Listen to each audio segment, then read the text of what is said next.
வணக்கம். இலங்கையின் ஆய்வுச் செய்திகளுக்காக நான் ஹரிணி. யாழ்ப்பாணத்தில் உணவகம் ஒன்றுக்கு உணவு உண்ணச் சென்ற நிலையில் நாடாளுமன்ற உறுப்பினர் ராமநாதன் அர்ஜுனாவை சிலர் தாக்க முயன்ற சம்பவம் இப்போது பேசுபொருளாகியுள்ளது.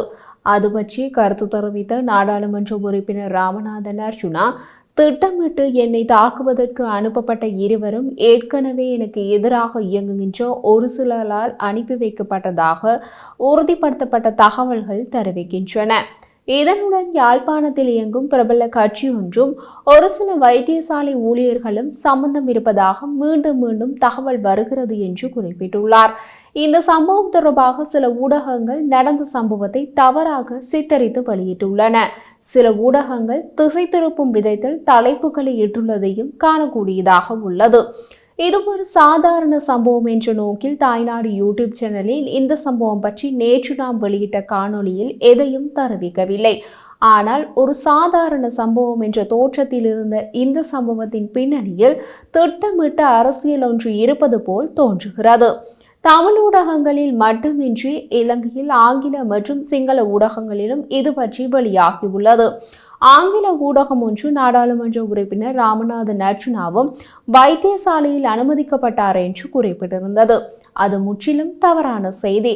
மற்றொரு ஊடகம் நாடாளுமன்ற உறுப்பினர் ராமநாதன் அர்ஜுனா யாழ்ப்பாணத்தில் உள்ள ஒரு உணவகத்துக்கு சென்று அங்கிருந்த இருவரை தாக்கியதாக திரித்து வெளியிட்டிருந்தது. சம்பவம் நடந்தபோது எடுக்கப்பட்ட பாதுகாப்பு கேமரா காணொலியும் வெளியான நிலையில் திரிவுபடுத்தும் அல்லது திசை திருப்பும் தகவல்களும் வெளியாகியுள்ளன. அதனால் இந்த விவகாரம் என்ன என்பதை பார்த்துவிடலாம். உண்மையில் அன்றிரவு உணவகத்தில் என்னதான் நடந்தது? அது பற்றி முதலில் நாடாளுமன்ற உறுப்பினர் ராமநாதன் அர்ஜுனா கூறுவதை பார்க்கலாம். வலம்புரி ஹோட்டலில் நான் இரவு உணவு உண்பதற்காக நானும் கௌசல்யாவும் சென்றிருந்தோம். அங்கு திட்டமிட்ட வகையில் 3 நபர்கள் என்னை தாக்குவதற்காக வந்திருந்தனர். சம்பந்தப்பட்ட மூவரும் நன்றாக குடித்துவிட்டே உள்ளே வரும்போதே தங்கம் என்று கூறிக்கொண்டே வந்தார்கள். நான் அப்போதும் ஏதும் சொல்லாமல் இருந்தேன். அப்போது கௌசல்யா அவர்கள் எங்களை வீடியோ எடுக்கிறார்கள் என்று கூறினார். எடுத்தால் எடுக்கட்டும் என்று நான் கூறினேன்.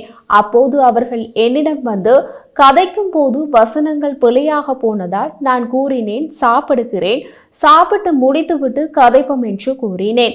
அப்போது பின்னால் ஒருவர் வந்து என் கழுத்தில் அடித்தனர். அப்போதுதான் நான் வீடியோ எடுத்துக்கொண்டிருந்த போனை உடை என்று ஒருவர் கூறியவுடன் அவர் எனது தொலைபேசியை பறித்து மேசையில் அடித்தார். அதற்கு பின்னர் கௌசல்யா மீதும் என் மீதும் கை வைத்தனர். அப்போது என்னை பாதுகாப்பதற்காகவே நான் அடித்தேன்.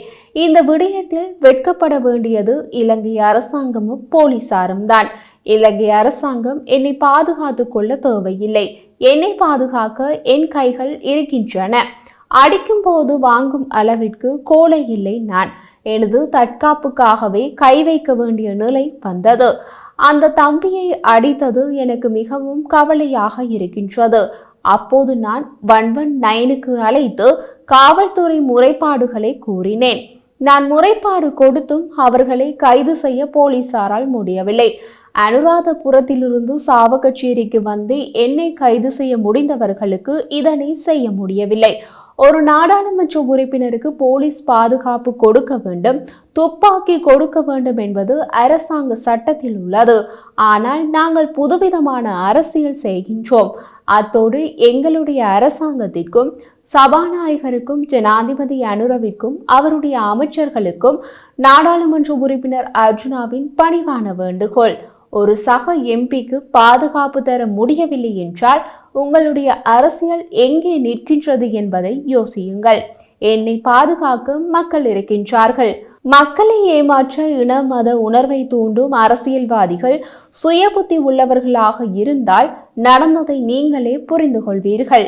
உண்மையை உண்மையாக கூறும் என்னை பைத்தியம் என்று சிலர் விமர்சித்தால் நான் பைத்தியமாகவே இருக்க ஆசைப்படுகிறேன்.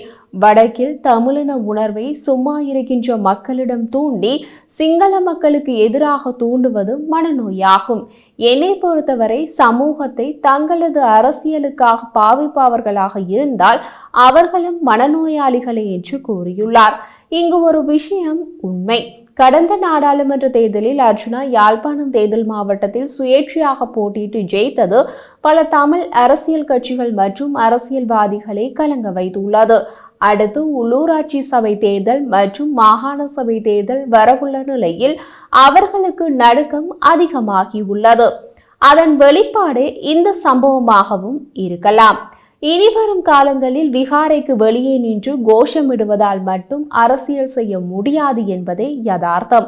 தையட்டி விகாரைக்கு வெளியே போராட்டத்திற்கு எத்தனை பேர் போனார்கள் என்பதை பார்த்தாலே அதுபோன்ற போராட்டங்களால் மக்களை திரட்ட முடியவில்லை என்று தெரிந்து கொள்ளலாம்.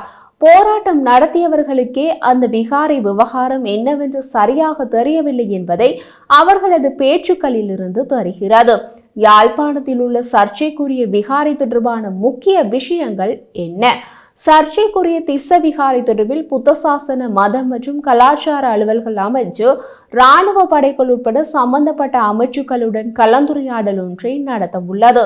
அமைச்சின் செயலாளர் AMPMP அதுபத்து தேசிய ஒருமைப்பாட்டின் உணர்வை கருத்தில் கொண்டு விகாரை தொடர்பான சில குழப்பங்களை தெளிவுபடுத்துவதற்கு அமைச்சு செயற்பட்டு வருவதாக தெரிவித்தார்.